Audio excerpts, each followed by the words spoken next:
मंडळी, लक्ष्मण उत्तेकर दिग्दर्शित छावा सिनेमाने 2025 मध्ये आतापर्यंत सर्व रेकॉर्ड मोडत बॉक्स ऑफिसवर अधिराज्य गाजवलंय. या सिनेमाने सर्व प्रेक्षकांच्या मनात एक विशेष स्थान निर्माण केलंय. यामुळेच प्रदर्शित झाल्यापासून सिनेमाला मोठ्या प्रमाणात गर्दी होती. इतकंच नव्हे तर अनेक ठिकाणी छावाचे पहाटेचे शो देखील आयोजित करण्यात आले होते. छावाचं हिंदी व्हर्जन हिट झाल्यावर हा सिनेमा तमिळ भाषेत सुद्धा प्रदर्शित करण्यात आला.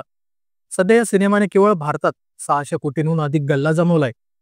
पण मंडळी, असं असलं तरी काही कलाकारांना छावा चित्रपट पाहिल्यावर यातील काही गोष्टी खटाकल्याच्या दिसत आहेत.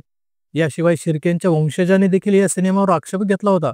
पण यावर त्यावेळी दिग्दर्शकांनी आपली बाजू स्पष्ट करत वादावर पडदा टाकला. पण मंडळी, आता आणखी एका मराठी अभिनेत्याने छावा चित्रपटाबद्दल सोशल मीडियावरती काही पोस्ट केलंय.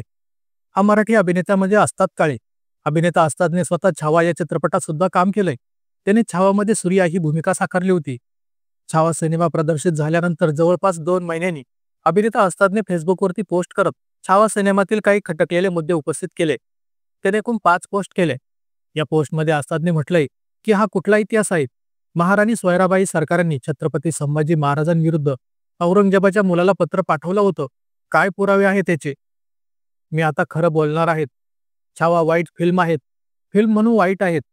इतिहास म्हणून बघायला गेलात तरी प्रॉब्लेमॅटिक आहेत. सर्वतोपरी वाईट आहे.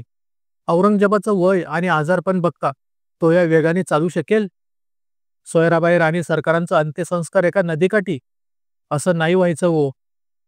सोयराबाई राणी सरकार या परपुरुषासमोर बसून पान लावतायत आणि ते खातायत. हे कसं चालतं? असे काही मुद्दे या फेसबुक पोस्टद्वारे अभिनेता अस्तादने उपस्थित केले. अभिनेता अस्तादने स्वतः छावा या चित्रपटात भूमिका साकारली. पण तरी आता त्याने 2 महिन्यानंतर या चित्रपटावर टीका केली आहे. तर मंडळी, यावर तुमची प्रतिक्रिया काय ते व्हिडिओ खाली कमेंट करून नक्की सांगा.